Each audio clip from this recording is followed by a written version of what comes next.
gray contacts are in, and I'm starting off by filling in my brows with some dark brown eyeshadow. I'm going to also elongate them using my gel liner as usual, and I'm going to lighten them up later on in the tutorial.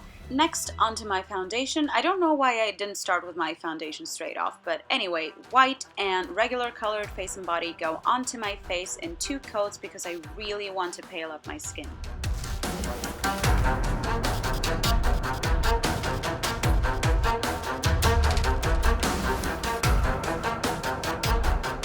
Onto the eyes, I'm using my water-activated red and blue paints by Kryolan, and I'm coloring in one eye red and the other eye blue, and I'm being very untidy about it. I'm even adding the drips and all the messiness straight away, and I don't really care about blending it out other than just haphazardly with my finger.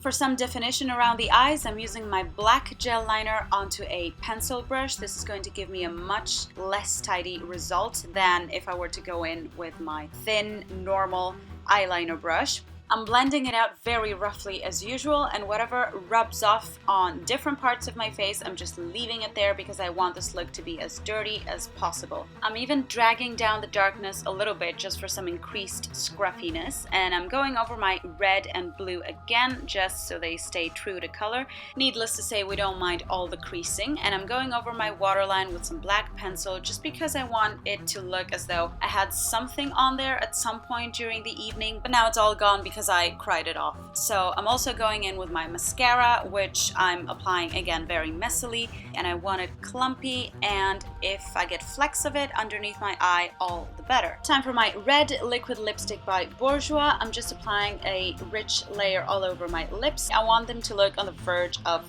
clownish almost, not Joker style, but it kind of ties in with the whole theme.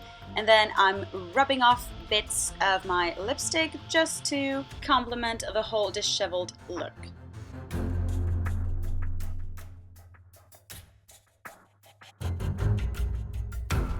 Time for the actual dirt, which comes in the form of some black eyeshadow on some crinkled up tissue paper. I'm stamping this all over my face, and I don't really care about blending all of this out. There's no kind of order or method to this madness.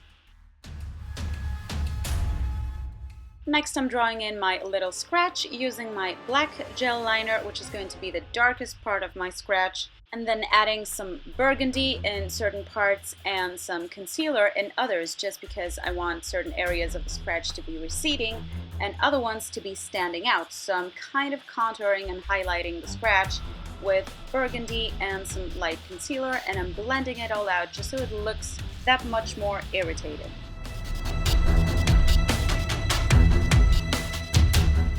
Adding some more dirt on the neck, and I'm going in with a caramel shade of concealer on a disposable spoolie brush, and I'm running this through my eyebrows just to lighten them up a little bit.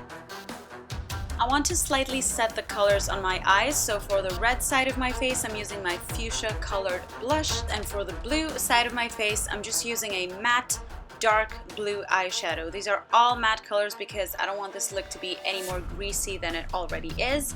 And I'm taking these colors way further out than I did my watercolors. Then I decided that the lips were too obviously overdrawn and there was no beauty element to them whatsoever, so I decided to add this slightly ombre effect by lining their edges with some burgundy pencil just to give them a bit more dimension, and then with some black watercolor I'm just painting the little heart and the tattoo that reads rotten.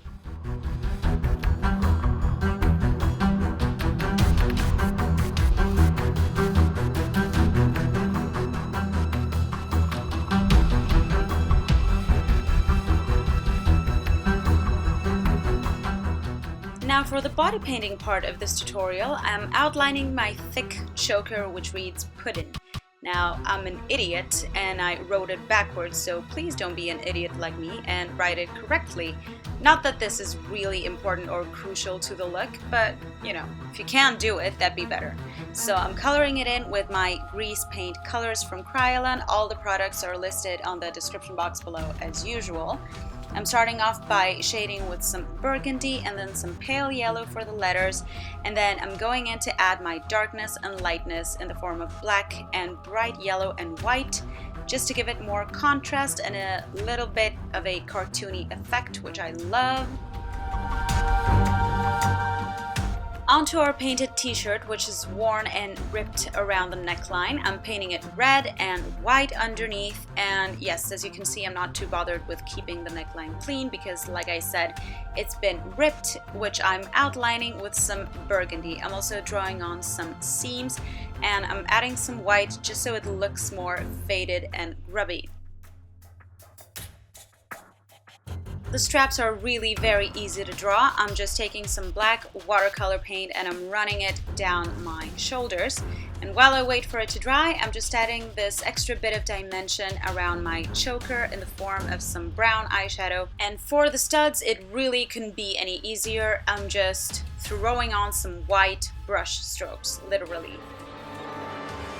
Some final white touches around my necklace with a thinner brush and onto my wig, which completes the Harley Quinn look.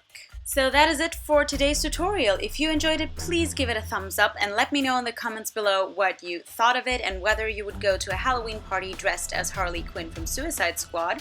Also, don't forget to check out my Joker look from the same movie. Thank you so much for watching, and I'll see you in my next video. Bye!